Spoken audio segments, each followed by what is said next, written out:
साझा करना चाहूंगा। आजादी आजादी का सही मतलब वही समझ सकता है जिसने कभी गुलामी की हो।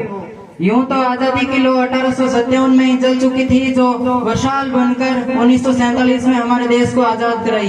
प्राचीन, मध्यकालीन और वर्तमान भारत के कुछ उदाहरण देकर स्पष्ट करना चाहूंगा कि जब हम फिरंगियों के फेरे में फंस गए थे तो रंगते बसंती चोला की एक आवाज पर टोलों के टोले उमड़ाते थे, तो और उनके वंदे मातरम के नारों से खून में आने वाला 5-5 डिग्री का तूफान अंग्रेजी शासकों की जड़ों में तूफान ला देता था। लोग मर जाते थे, मिट जाते थे, फांसी चढ़ जाते थे, तो वो भी अपनी देशभक्ति साबित कर रहे होते थे, क्योंकि यह उस दौर की देशभक्ति की कसौटी थी। उसके बाद 62, 65 और 71 के युद्धों में अपना सुहाग गवा देने वाली औरत के घर के हालात जब ये हो जाया करते थे कि प्यार भी भरपूर गया, मांग का सिंदूर गया, नन्हे नौनिहालों की लंगोटियां चली गई, छोटी छोटी बेटियों की चोटियां चली गई, ऐसा एक विस्फोट हुआ, पता ही चला नहीं, पूरे जिस्म की बोटियां ही चली गई। और आपके लिए तो एक आदमी ही मरा साहब, किंतु मेरे घर की तो रोटियां ही चली गई, मेरे घर की तो रोटियां ही चली गई। वो वाले हालात पैदा हो जाने पर भी एक माँ अपने बेटे को सरहद पर दुश्मनों की धज्जियां उड़ाने के लिए भेज देती थी और उसे खत लिखाकर भेजा करती थी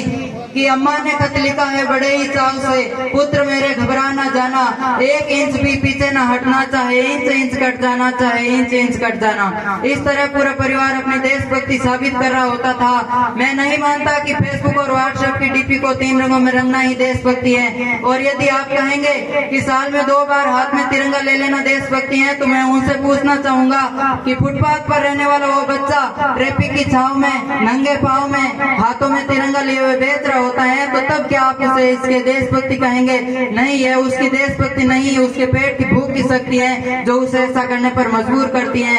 क्योंकि न मस्जिद को जानते हैं, न शिवालों को जानते हैं, न मस्जिद को जानते हैं, न शिवालों को जानते हैं। जो पेट के भूखा होता है वो सिर्फ भोजन के निवालों को जानते हैं, वो सिर्फ भोजन के निवालों को जानते हैं। अपने परिवार, अपने समाज और अपने देश के लिए समर्पण का भार है देशभक्ति। और हर देशद्रोही के जीवन में आने वाला तूफान है हमारी सच्ची देशभक्ति, ताकि हर देशद्रोही यह समझ सके कि अगर तू परिंदा है तो ये आसमान तेरा है, अगर तू दरिंदा है तो ये शमशान तेरा है। भाईचारे से रहना है तो रहे इस जमीन पर, वरना ये कब्र भी तेरी है और कब्रिस्तान भी तेरा है, कब्रिस्तान भी तेरा है।